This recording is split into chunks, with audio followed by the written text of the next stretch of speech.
keseimbangan antara dunia dan akhirat dalam pelajaran agama Islam. Untuk memulai presentasi ini, saya akan membacakan surat Al-Qasas ayat ke-77.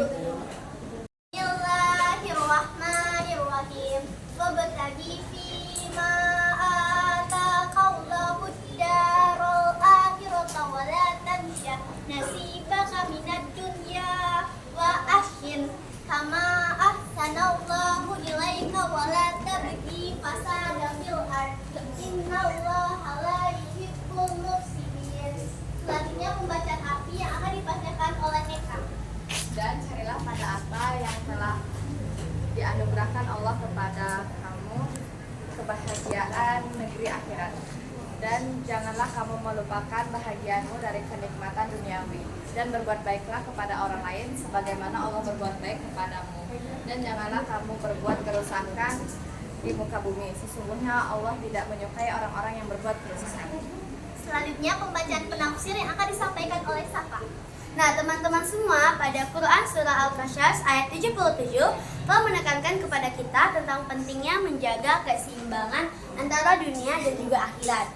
Sebagai seorang pelajar dan juga siswa, kita boleh kok berhak untuk menikmati segala keindahan yang ada di muka bumi ini, seperti belajar, bermain, bekerja, bahkan mencari rezeki.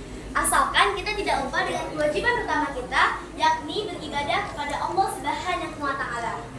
Dalam surah Al-Qasas ayat 77 ini juga telah ditekankan kepada kita semua, seluruh umat muslim, agar selalu berbuat kebaikan antara sesama umat manusia. Dan pada ayat ini juga telah disebutkan bahwa janganlah kita untuk merusak semua hal yang ada di bumi ini, karena sesungguhnya Allah Subhanahu wa Ta'ala membenci orang yang membuat kerusakan. Selanjutnya hasil diskusi kami yang akan dibacakan oleh Sazia. Jadi hasil diskusi kelompok kami adalah keseimbangan antara dunia dan akhirat sangat penting agar hidup tidak berat sebelah. Artinya kita harus lebih belajar dan berusaha dengan sungguh-sungguh, tetapi tidak meninggalkan ibadah kita kepada Allah Subhanahu wa Ta'ala. Dengan keseimbangan ini, hidup kita lebih terarah, bermakna, dan bermanfaat bagi diri sendiri maupun orang lain.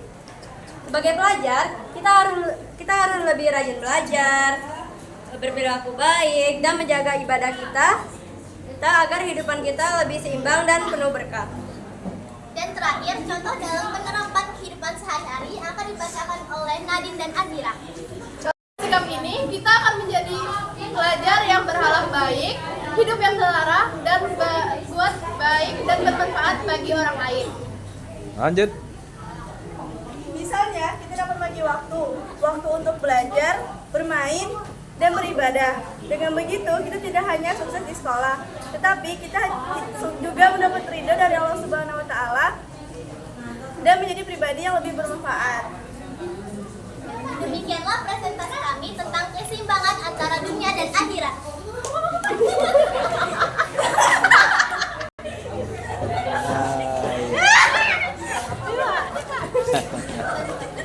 Oke. Tutup.